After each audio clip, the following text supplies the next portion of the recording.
Ja vidím behom pár sekúnd, či sa na tom trhu deje. Ráži se tak dobrému. Najväčší payout bol teraz v novembri $1,000. To hlavne som v obchode. Jako dělat 15% za 14 dnů je skvělý. Ahoj všichni, zdravím vás u dalšího interview Funded Mind. Pro ty, co nás sledujete poprvé, Funded Mind je první online škola a sociální sítě pro tradery, kde si můžete vybrat jednu z 8 strategií od 8 elitních traderů a nastartovat tak svou tradingovou kariéru. Pro ty, co nás sledujete už delší dobu, tak dneska trošku změníme koncept videa, tak nám schválně dejte do komentářů vědět, jak se vám to líbilo a nějaký feedback, ať se můžeme i my posouvat dál. Já tady dneska mám Erika, ahoj. Ahoj Nikola. Dneska se budeme bavit primárně o grafu, o tvoji strategii, ale i tak nám řekni, jak ses k tradingu dostal a co primárně obchoduješ. Tak ja som sa k tradingu dostal v podstate už skoro pred 10 rokmi. Kolik ti je? 29. OK. A vlastne problém v tom tradingu u mňa bol ten, že ja som aj nejakým spôsobom vedel obchodovať, lenže v tej dobe, keď ja som začínal, tak vlastne neboli prop firmy a človek musel obchodovať nejaký ten svoj kapitál a to bol problém, pretože vtedy v tej dobe, hej, keď som sa ešte do tradingu dostal, tak som ten kapitál nejaký veľký nemal.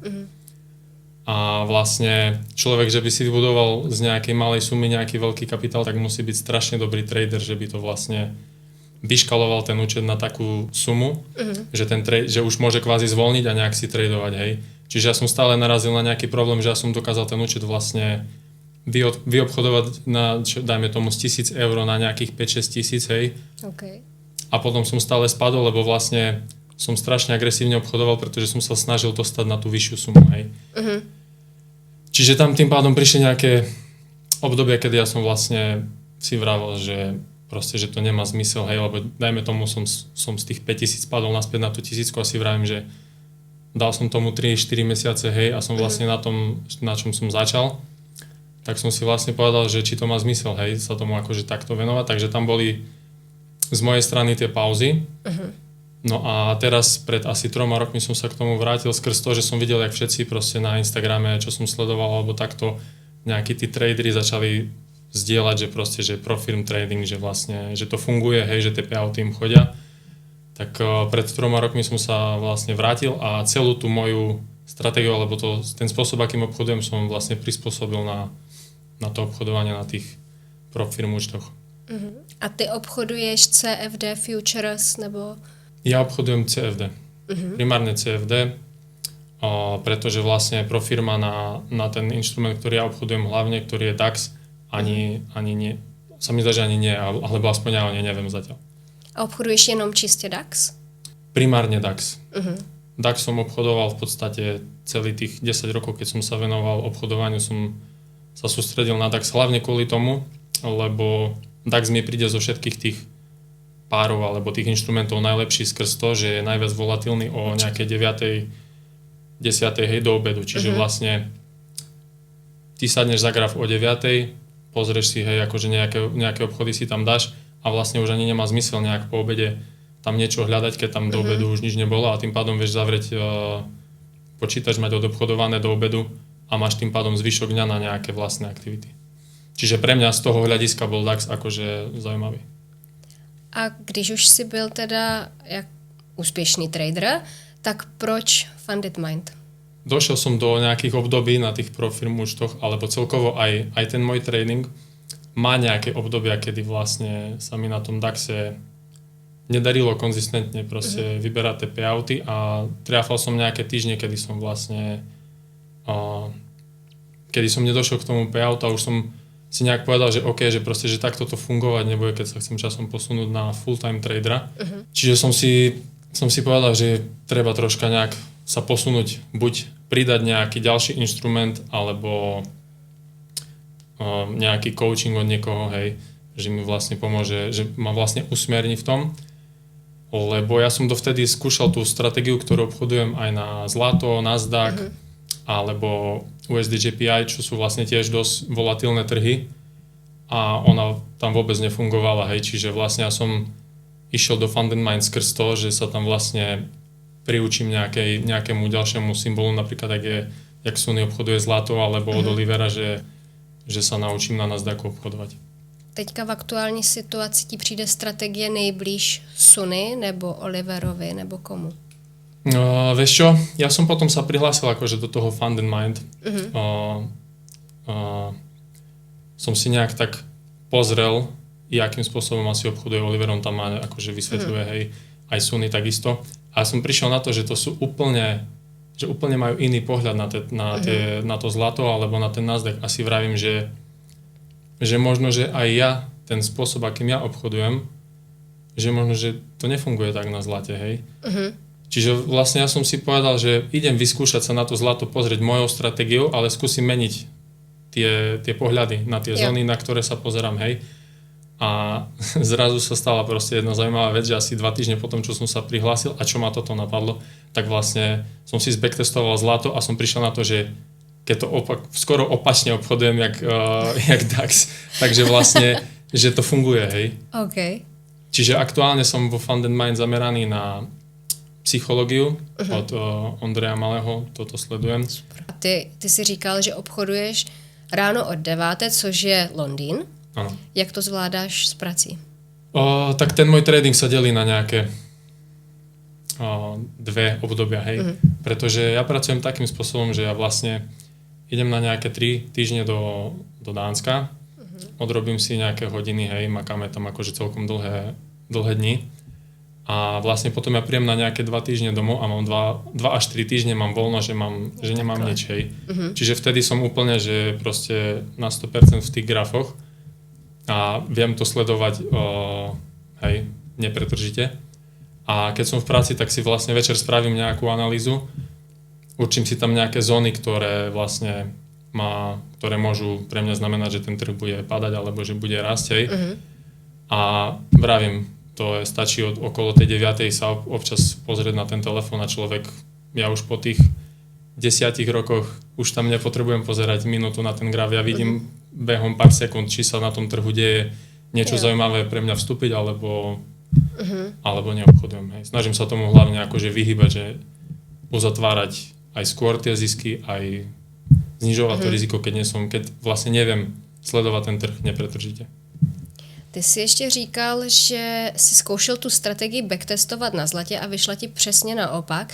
Máš to obacktestované jak dlouho? Nebo backtestuješ? Ja si spúšťam konkrétne tu, na čo máme zapnuté TradingView, tak ja si na tom väčšinou púšťam že náhodne. Že netestujem, že od začiatku roka, ale ja si tam hodím, že mňa to hodí niekde do grafu a ja ani nepozerám, že v akom období som a ja si to vlastne pozerám, že jak to, akože potom si pozriem, že som v roku 2022 alebo také niečo, hej. Ale že nejak sa nesnažím určiť si nejaké obdobie, hej.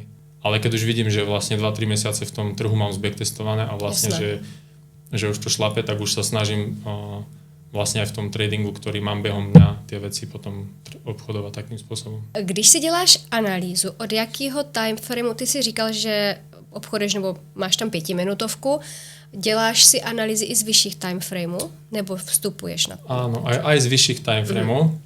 A tu by som chcel konkrétne akože ukázať na grafe.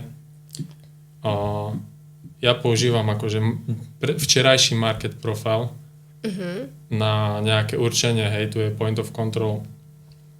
Ale to, čo mi aj ten včerajší market profile ukazuje, je včerajšie high a včerajšie low.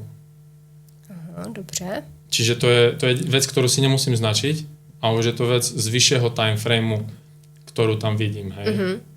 A potom, keď si to nejak oddialím, tak ja to mám spätne, že aj vo včerajšom dni tu mám, akože tu je včerajší deň celý, hej, a tu je predvčerajšie high, predvčerajšie low toho dňa. Jo. Čiže vlastne ja už v tom 5-minútovom grafe ja mám vlastne denné sviečky, to sú v podstate. A to v tom vidíš. A to v tom vidím a toho sa viem potom aj držať. A vlastne tak funguje aj nejaká moja analýza, že vlastne keď sa tie high keď sa tie low alebo tie high proste nejakým spôsobom prerážajú alebo testujú, tak ja vlastne viem si potom spraviť aj tú analýzu, čo je vlastne z toho vyššieho, že sa tak pozrieš z toho vyššieho časového rámca, že kvázi riešiš, čo sa tam deje medzi tými dňami. Nielen medzi tými akože tu minútami, ale už... ty teda na denní vůbec nepřepínáš, dáš si ten profil a je to jedna z tvých konfluencí.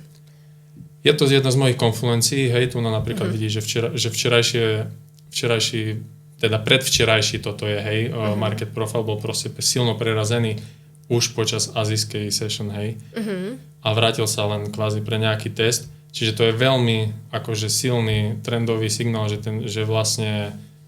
že ten trh vlastne bude pokračovať nadol, hej. No a vlastne s týmto tu, ja vlastne dneska ráno som s touto informáciou, hej, že včerajší deň bol silno trendový nadol, som vošiel do dnešného dňa a som, hej, sa niekde o 7 ráno som sa začal pozerať po príležitostiach vlastne, že čo tam chcem vidieť a čo vlastne budem obchodovať v ten deň. Pak si to ukážeme přímo na nějakém obchodě jako krok po kroku, jak na to koukáš. Ještě mi řekni, co používáš nějaké indikátory, nebo co jsou pro tebe body, které když si odškrtneš, tak si řekneš, tohle je pro mě A+ setup. Ja to poviem takto, ja mám na to ešte jeden indikátor, ktorý, poviem to takto, nie je veľmi aktuálne. Ho nechcem akože nejakým spôsobom zdieľať na verejnosť, pretože je to vlastne kľúčový indikátor, na základe ktorého očakávam nejaké či už prerazy alebo odrazy od daných úrovní. A túto analýzu, ktorú som teraz akože nejak predstavil, to je len nejaký taký akože nadhľad na tou cenu, že čo sa tam asi deje. A vlastne až keď ten indikátor mi potvrdí, že vlastne sa tam niečo deje, čo chcem vidieť v tej cene už konkrétne, tak na základe toho vstupujem. Jo. Ten VWAP mi tam vytvára vlastne nejakú zónu, hej. Aktuálne je ten VWAP nad tou cenou, hej, čiže a je tu na ten point of control, ktoré sú pre mňa dve veľmi silné supportné úrovne alebo rezistentné úrovne, hej, podľa toho, z ktorej strany sa to k tomu obchoduje. Ale pre mňa tie úrovne vlastne neznamenajú to, že na nich sa tá cena bude otáčať. Pre mňa to znamená, že len je to nejaká silná úroveň, na ktorej trh, keď nejakým spôsobom zareaguje, tak ja viem, čo sa bude deť ďalej, hej. Pretože DAX je obzvlášť v tomto dosť špecifický trh, že on tie silné úrovne zvykne dosť prerážať, hej. On je hodně volatilní, takže a máš tam hodně fake breakoutu, jo. A máš na to nějaký systém, kterým to eliminuješ? Nebo už to máš tak nakoukané, ten graf? Jo, ja to mám dosť nakoukané a ja som akože zvyknutý aj na to, že ten trh, že ten DAX si vybere nejaké to high, hej, a úplne sa potom pretočí a ide úplne na opačnú stranu dňa. Jo.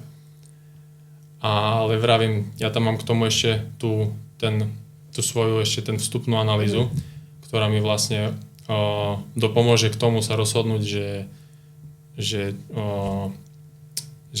akým smerom chcem vlastne ja už konkrétne vstupovať, už keď sa rozhodujem o priamom vstupe, hej. VWAP máš klasické nastavení, nebo máš? Default, čo tam je, akože klasicky, keď si rozklikneš indikátor. A takisto, keby si chcel niekto dať tento market do toho market profile do grafu, alebo to nám môžeš ukázať. Tak vlastne je to tento sa mi zdá, že hneď prvý. Áno.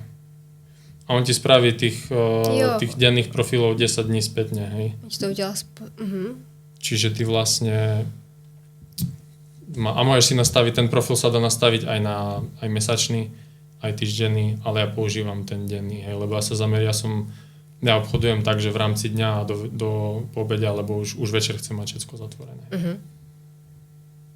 Takže přes noc nedržíš pozice? Nedržím pozíciu, lebo by som sa zobudil o 3:00 v noci a by som bol proste na tom. To ja souzním. Chápu. Čiže chcem mať všetko pozatvárané a aj keď na break-even alebo v nejakej, že sa to mota celý deň, hej, a že v nejakej malej strate, ale ja to radšej, aj keď viem, že sa to tam môže pohnúť cez noc, vôbec. Zavíráš. Proste zavriem. A jak ten market profile používáš? Používáš ho, že pokud máš třeba průraz dolu, retest, tak jdeš sell? To je presne to, čo som vlastne hovoril na začiatku, že jak som sa púšťal do tých iných trhov, ako je zlato alebo Nasdaq, tak oni reagujú na iné úrovne v tom market profile, hej. A ja to mám odskúšané z dlhodobého hľadiska, že vlastne ten DAX reaguje na tieto point of control, alebo tieto vrcholy, kde je to volume z predchádzajúceho dňa nahromadené. Hej. To sú zóny, na ktoré reaguje a na ktorých sa otáča alebo preráža DAX. Opačne funguje zlato. Zlato sa otáča na tých, to sú low volume nódoch. Tam sa otáča zlato. A toto bol presne akože môj problém sa trepnúť na to zlato a na tie ostatné trhy, že vlastne, ale ono je to stále len pravdepodobnosť. Hej, to není, že tá úroveň funguje na 100%, ono len s väčšou pravdepodobnosťou sa zlato otočí na tom low volume node ako na tomto, na point of control, hej, napríklad. A ráno ty nebo večer, podle toho, kdy sedneš prostě k počítači a vidíš ten graf. Vidíš už tam takhle na první pohled, automaticky tam máš nastavený ten market profile, teďka tam máš VWAP a vidíš, teďka má smysl toho sedět a čekám setup, nebo nastavuješ třeba prostě upozornění? Nenastavujem si upozornění. Väčšinou už vidím, akože čo ten trh, o čo sa pokúša. Co čekáš? Mám tu analýzu z toho väčšieho pohľadu, hej, že sa pozriem na tie dni predtým. A vlastne ten vstup konkrétny, napríklad, keď sa môžem dostať už dnes, aktuálne som v obchode. Aktuálne som v obchode, čiže sledujem...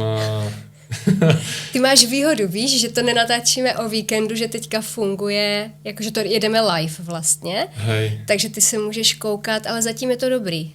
Zatím seš v plusu. No, tak ty si viděla ten obchod, čiže ty už vidíš na mne, že keď sa to pohne, akým smerom, že... Já právě viděla tu velkou zelenou svíčku, tak jsem čekala jako... Hej, no a teraz by som sa akože dostal k tomu vlastne, akým spôsobom som vlastne do toho obchodu vstúpil. Pojďme klidně hned na dnešním udělat analýzu. A já to pustím na replay. Hej. Aha. A schválně pak... OK. Dobre, nemáme replay, ale to je v poriadku, lebo ja to viem vlastne vysvetliť aj tu na hej. Že takto tu nás je nejakých pol 9, hej, na tom kríži, čo tu mám. No a vlastne podľa tej teórie nejakého VWAPu alebo market profilu, tak je to vlastne veľmi dobré štádium toho trhu na to nakupovať, hej. Že vlastne tá cena je nad tým VWAPom ešte pekne, jak sa otvoril trh o 9, od toho VWAPu sa odrazila a je nad tým point of control, čo je tiež silný signál, že ak je cena nad tým point of control a nad VWAPom, tak to proste nejakým spôsobom predikuje, že tá cena bude rásť. Hej. Lenže ten vstupný indikátor, ktorý ja používam vlastne na základe ktorého vstupujem, mi ukázal, že vlastne tu na hneď 9 od 9. prvé 2-5 minútové sviečky boli strašne na short. Hej. A tým pádom to nie je nič akože hrozné, hej, prišli otestovať nejaký VWAP, lenže tie ďalšie sviečky, ktoré tu na nastali, tak v nich nebol dostatočný nákup. Sa tam neukázal v tých sviečkach, hej. Čo mne vlastne potvrdilo vstup, lebo na základe toho indikátoru ja vstupujem, toto všetko je len nejaký akože náhľad na ten trh. A som vedel, že vlastne, z dlhodobej pravdepodobnosti som vedel, že ten trh bude mať veľký problém preraziť túto zónu, čo je vlastne včerajší high. Jo. Lebo by sa tu muselo akože nazbierať viacej tých proste nakupujúcich. A tu ja som vlastne vstupoval do shortu dneskej. Niekde v tejto oblasti, hej. Už na tej tretej sviečke už som vlastne videl, že chcem vstupovať, hej. Short. No a čo som očakával? Stop loss som mal nad tým včerajším high, vlastne, lebo keby breakli to high, tak tým pádom vyberú stop lossy z včerajšieho dňa, čo tam boli, akože ešte nejaký predávajúci. A to bol pre mňa akože bod, kedy už absolútne by tam short nemal zmysel, lebo to by mohli breaknúť a veľmi silno ísť akože nahor. No a vlastne prvé potvrdenie som dostal na break toho VWAPu, že vlastne OK, že tá cena chce ísť dole. A druhé potvrdenie som dostal na break tohto point of control. Jo. A tu som vlastne na break toho VWAPu ja som vlastne otváral ďalšiu pozíciu. A tam ten obchod, ten první byl trošku jakoby riskantnější, než když si byl nad. To bol riskantný obchod, áno. A ten druhý už byl potvrzený. Lenže on bol ešte potvrdený tým včerajším, hej, čo som ti hovoril, že ten včerajší deň vlastne breakoval ten deň predtým, hej, vlastne, čiže silný downtrend na tom trhu, hej. No a vlastne teraz posúvam vlastne ten stop loss na tom potom VWAPe, pretože je to pre mňa nejaká safe zóna, ktorú vlastne môžu ísť ešte otestovať, ale už by ju nemali prerážať, ak chcú pokračovať nadol. Kdyby to prorazilo, dáváš break even? Už tam už je plus, akože ten trade už je v pluse, hej, čiže vlastne už je to na tom break even. V podstate je to teoreticky to break even. Ale jestli bys posunul stop loss, víš? Tak, áno. Jo, posouváš. Postupne, ak preráža tie úrovne, tak ja ten trade posúvam na ten break even. Na ty úrovně, jasně. Nestalo se ti, že by tě to třeba jenom vzalo vikem? Stáva, to sa stáva. A máš statisticky zjištěný, že je pořád výhodnější? Dlhodobo to takto obchodujem. Ja to poviem takto, keby som tam v tých sviečkach, keby som videl nákup, tak tam nakúpim a malo by to silný akože vystrel nahor, hej. Lenže sa tam neukázalo dostatočne veľa nakupujúcich, hej. Už s tou vstupnou analýzou, ktorú používam, kde vlastne sledujem v tých sviečkach. Takže teďka ty seš ve 3 obchodech a dokupuješ to tak, že otevřeš další novou pozici a její stop loss je nad tou úrovní. S tým, že ak otváram tú ďalšiu pozíciu, tak posúvam ten stop loss tej prvej pozície. Jo. Že vlastne, že riziko sa tam už nezvyšuje, už sa tam zvyšuje len objem. A kolik držíš RR? To akože som si teraz v FTMO pozrel štatistiky na všetkých, to sú iba fund účty, nie sú tam challenge ani výzvy, iba na fund účtoch mám 45% ziskovosť z RR z 2R. Akože. Super, 1:2. A to je akože pre mňa perfektný údaj toho, lebo vlastne keď dlhodobo traduješ a skúšaš si tie rôzne profirmy, tak ty si nevieš to obdobie toho roku nikde keby analyzovať a pozrieť, vieš.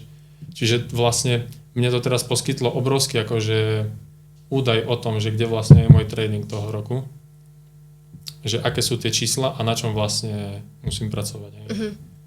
Kolik riskuješ na obchod? Když je to už jakoby funded. 0,5 až po 1,5, akože záleží ako sa mi ten setup páči, hej. Lebo keď je to v nejakej nevýhodnej cene, že už vlastne, že už ten trh spravil nejaký pohyb a ešte ja tam sa snažím nejaký pohyb ešte chytiť, tak už sa snažím to riziko troška znižovať, keďže už vidím, že už ten pohyb nejaký tam bol a už to nemusí úplne dotiahnuť ten pohyb, ktorý ja čakám. Hej. Ale keď vstupujem v podstate v nejakom ačkovom setupe, jak teraz, že úplne proste na tom high, tak vlastne tam idem na plné riziko. Lebo toto bola úroveň konkrétne v tej cene, ktorá sa ľahko predávala. Ľahšie predávala, ako nakupovala, hej. A na challenge, jaké procenta? Tam je to vyššie, no. Tam akože tam idem si aj po ten denný akože, že tam je pre mňa brzda ten denný limit. Když děláš challenge, jak dlouho ti trvá ji splnit? Som spravil 200 000 účet za 12 dní. Takže ty máš teďka ve Fundit kolik? Aktuálne mám jeden fundovaný 200 000 účet. A mal som vlastne, november bol pre mňa akože dosť brutálny mesiac. V dobrém nebo ve zlém? V dobrom. Jo. V dobrom. A v podstate v novembri sa prerušil môj najdlhšie obdobie, kedy som mal vlastne fundovaný účet bez porušenia pravidel. To bol 100 000 účet, ktorý som obchodoval nejakých 7 mesiacov. Čiže... Ale podařilo sa ho spáliť. Podarilo sa ho spáliť, no. Tam som mal jeden, z toho účtu konkrétne som mal jeden brutálny payout, ktorý vlastne troška nastavil tie moje očakávania dosť vysoko vlastne a ja som potom do toho išiel do ďalšieho, jak som išiel, že to spravím vlastne znova a tam došlo k tomu, že vlastne, že OK, že to bolo dobré obdobie, ktoré som vlastne, ktoré sa ľahko obchodovalo, hej, a že to tak nemusí stále byť, hej. A kolik byl tvůj největší payout? Najväčší payout bol teraz v novembri $16,000. To bylo hezký Vánoce, že? To je jeden z tých payoutov a aj som akože popravde som rozmýšľal vlastne, jak som sem išiel, že s akou sumou sa vlastne pochválim. To chápu, že potom bylo těžké tu hlavu nastavit zpátky na nějakou jako no na 100 000 účte to je 15%, hej. A to bolo za 2 týždne. Čiže to nie je, že za celý mesiac, to bolo za 2 týždne a ja vlastne fungujem takým spôsobom, že ako náhle ja mám nárok na ten payout, ja ho vyberám. No určitě, tak ještě 16 000, to je úplně... Jako dělat 15% za 14 dnů je skvělý, ale není to, že by se to dělo jako normálně. Nie je to normálne. Ale hlavne akože ja využívam taký akumulačný spôsob navyšovania akože toho kapitálu, že vlastne na začiatku riskujem menej a už ak som nejakým spôsobom v tom účte na nejakom pluse, tak ja zvýšim troška to riziko na tie obchody. Takým spôsobom sa mi proste darí aj na takom 100 000 účte za 2 týždne spraviť tých. Tak ty vlastně u FTMO máš denní ztrátu 5%, že maximální, ale celková se ti počítá vždycky, když máš třeba 200k účet, tak tam máš vlastně minus 400 000, že maximální. Když si teda dneska zadával obchod, tak si nastavil stop loss nad to high vlastně předchozího dne. Ano. A tím pádem teďka už máš mnohem víc jak 1:2, ne? V podstate, hej. V podstate už to bolo. Teraz to ide proti mne. Ale vlastne, pořád je tam jakože kontrolující bod. Je to už je to na break. Už táto pozícia už sa uzavrie v pluse. Predtým akože než sme začali toto natáčanie, tak ja som vlastne to nastavil do plusu, že vlastne že buď to pôjde po ten breakout a keď vlastne moje dlhodobé očakávania na tom DAXe sú aj také, že keď spravia dneska nejakú agresívnu reakciu nahor, tak si proste tu sme aktuálne na hranici 24 000, tak proste tak pôjdu dole a pôjdu dole buď zajtra alebo v piatok, hej. Že sa tam budem po tých príležitostiach pozerať aj tie iné dni, hej. A tým pádom vlastne tam bude plus, tam bude nejakých 0,5% plus, tuším. Čože akože nie je to veľa, ale tak prečo si tam vlastne idem s týmto tradeom, tak je to... A ty si teda nastavil break-even na ten point of control a na všech těch, co máš spuštěné na pozicích? Na všetkých. Nie, na point of control je vlastne nad tým vývapom, keď sme tu na asi niekde to je. Jo. Jak sme začali nahrávanie, tak som to posunul. Tak to tam máš ešte kousek. Ale vravím, vieš, tam presne sú tam obidva tie mantinely, ktoré ja tam proste potrebujem vidieť a vďaka ktorým sa vlastne cítim zatiaľ akože celkom bezpečne, že je tu ten point of control aj ten vývap, hej, a už ak to dopadne, tak to už je z dlhodobého hľadiska proste je tam tá pravdepodobnosť v tie moje tradingové myšlienky proste 1:2 v 45%, čiže vlastne keď toto dopadne na break-even, tak je vlastne moja hlava z tej ročnej štatistiky, ktorú som pred pár dňami videl, je v tom, že vlastne, že je to fajn. A ještě mě k tomu napadá, teďka vstup, co si ukazoval ten první, tak byl nad oběma 2 body, ale šel si sell. Je to pravděpodobně z toho, že už ten DAX obchoduješ dlouho, máš to nakoukané, ale je to spíš emoční vstup než technický. Je to vstup na základe toho, čo som ti spomínal, že ja už priamo analyzujem tie objednávky v tých sviečkach, ktoré tam sú. Jo. A aj napriek tomu, že tá úroveň je nad tým vývapom, aj nad tým point of control, stále v tých sviečkach musí byť dostatočne veľa nakupujúcich, aby breakli nejakú takú úroveň, ako je toto high, hej. A je to vec, ktorá zmenila môj trading, vlastne ten indikátor, že vlastne vďaka nemu viem, čo sa proste vďaka tomu narastlo môj proste ten win rate mnohonásobne. Že už netápam, že už nevstupujem na úrovniach, na ktorých si myslím, že dojde k otočeniu, alebo ktoré si myslím, že asi prerazí, ale ja už pod tou úrovňou vidím, či bude prerazená, alebo či sa to tam bude otáčať. To je takové to, že si niekto myslí, že sa to tam otočí, tak tam na tom je podľa mňa nejvíc. A tak som doteraz obchodoval. Lebo som poznal len túto teóriu, ktorú som vlastne tu ukázal, ktorá niekomu môže stačiť. Niekto si v tom môže nájsť nejakú edge a proste byť dlhodobo profitabilný. Jo. Ale ja som bol profitabilný, až keď som objavil ten posledný bod tej skladačky a vlastne na základe ktorého vstupujem. Hej. A zapojuješ i fundamentální analýzu? Vôbec. Akurát vidíš dobre, že hovoríš, lebo ja si tak občas pozriem makroekonomický kalendár, či v tom období, v ktorom ja akože som aktuálne v trade, nie je nejaké veľké vyhlásenie, že by mi to náhodou ten trade nejak neovplyvnilo zlým smerom. Ale nesnažím sa obchodovať podľa toho, lebo mám taký pocit, aj keď vidím tie vyhlásenia, že veľakrát už to vyhlásenie je v tej cene nacenené, hej, že už vlastne, že už keď sa udeje to vyhlásenie, tak už je len to nejaký chaos, že tie väčšie peniaze v tom trhu nejakým spôsobom sa tam začnú točiť tie pozície, ale aj tak potom zrazu ten trh ide presne v tom istom smere, jak išiel pred tým, než bolo to vyhlásenie. Hej. Čiže toto nesledujem, skôr si dávam pozor, že by som v tom období toho vyhlásenia nebol ja v nejakom takom trade, že vlastne už to ide skoro ku nejakému môjmu stop lossu alebo ku take profitu a zrazu len ma to otočí alebo to spraví niečo, čo nechcem. Teď, když by ti to prorazilo, ten vývap, a zavře ta jedna svíčka nad, tak už to bereš jako průraz vývapu? Otázka je, že ako ďaleko mám k break-evenu. Jo, jasne. Že vlastne, keď by som bol k break-evenu vlastne ďaleko, tak ho nechám, vieš. A ten trade je na break-evene, že vlastne zavrie s nulou. Ale keby ten break-even bol vlastne veľmi blízko toho vývapu, jasne, tak už by som to aj zatváral. Už by ma to možno, že aj vyplo. Hej? Ale teraz som v taký čas do tých pozícií vstúpil, že vlastne ten break-even je niekde tu a už je plusový. Hej? My máme kolik hodin už, to už je i po openu. A jde teďka hezky vidět, jak ten vývap tu cenu podržel a odráží se tak dobrému. Ono tá cena ešte niekedy zareaguje na otvorenie Nasdaqu, hej.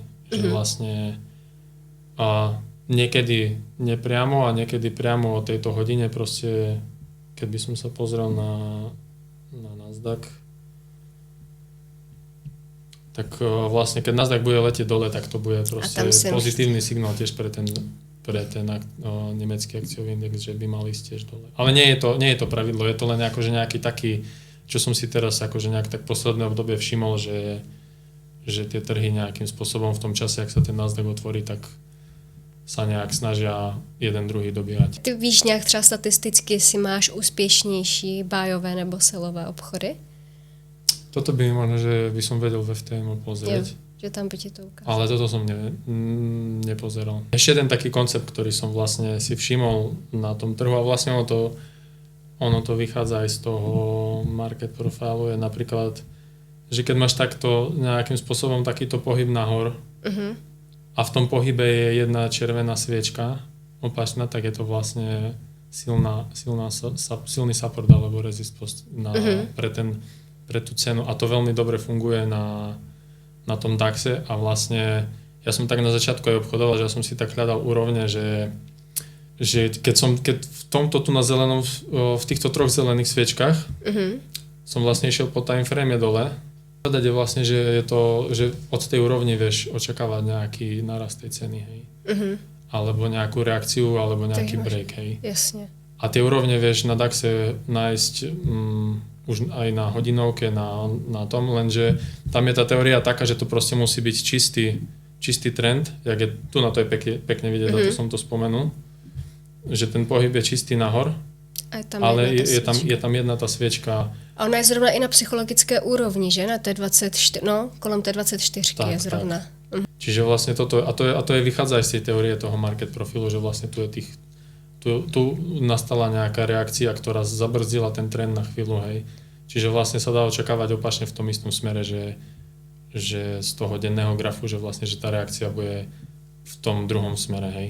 Lenže vravím, ja z tohto timeframeu nesledujem ten trh, čiže vlastne toto je pre mňa len nejaká informácia, ktorá tu je.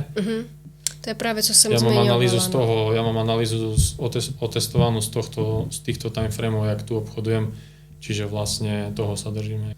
Měl jsi období, kdy si viděl vstup a přesto si porušil pravidla, že jsi třeba řekl, jako, že ten vstup tam je, ale vstoupím dřív, kdyby to tam nedošlo. Občas sa mi to stane, akože aj teraz. To je také FOMO, že vlastne zmieškaš ten pohyb ešte predtým, než začne.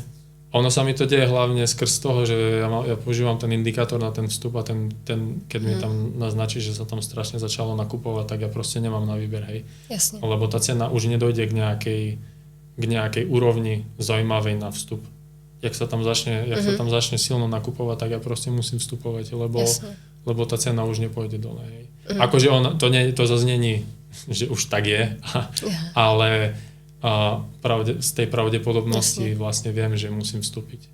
Pořád je to pravděpodobnost. Já jsem právě jako si všimla, jak jsi říkal, že jsi vstupoval, takže si nikde nečekal třeba na break retest, ale vstupoval si jako rovnou. Tam som napriamo. A to je presne ten spôsob, jakým vstupujem ráno pri tom otvorení toho trhu. Hej. Jo. Že ja tam nečakám na nejaké... Lebo toto bol čistý setup pre človeka, ktorý vníma len graf na nákup.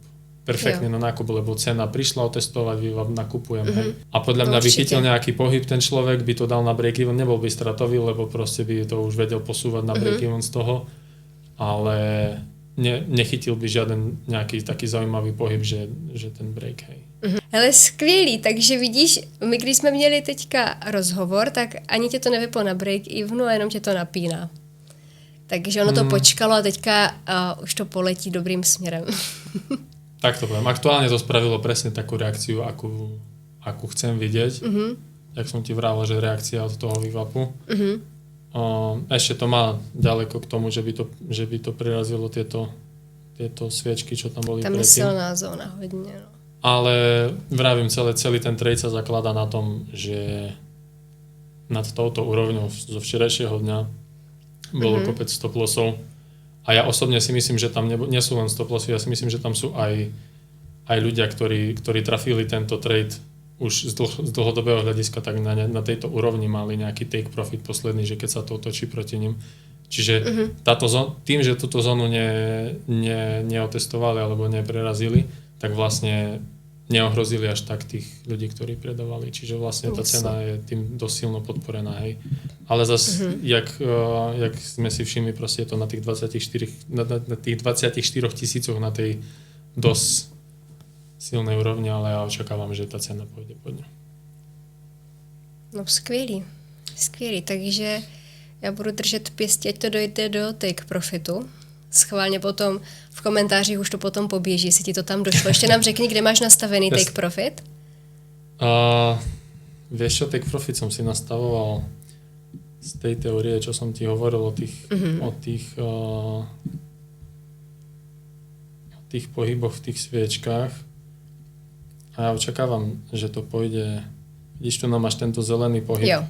A vidíš tú červenú sviečku. Tak ja očakávam, že to pôjde do tejto úrovni. A tam očakávam nějakou silnou reakciu. Super, já moc děkuju, že jsi dneska přišel a že s náma otestoval, jak nově zkusit interviews a budu držet pěsti teda na tento setup. Ďakujem pekne. Dejte nám schválně do komentářů vědět, jak se vám dnešní interview líbilo a jestli vám tahle změna přinesla něco víc. Děkuju, že jste nás sledovali.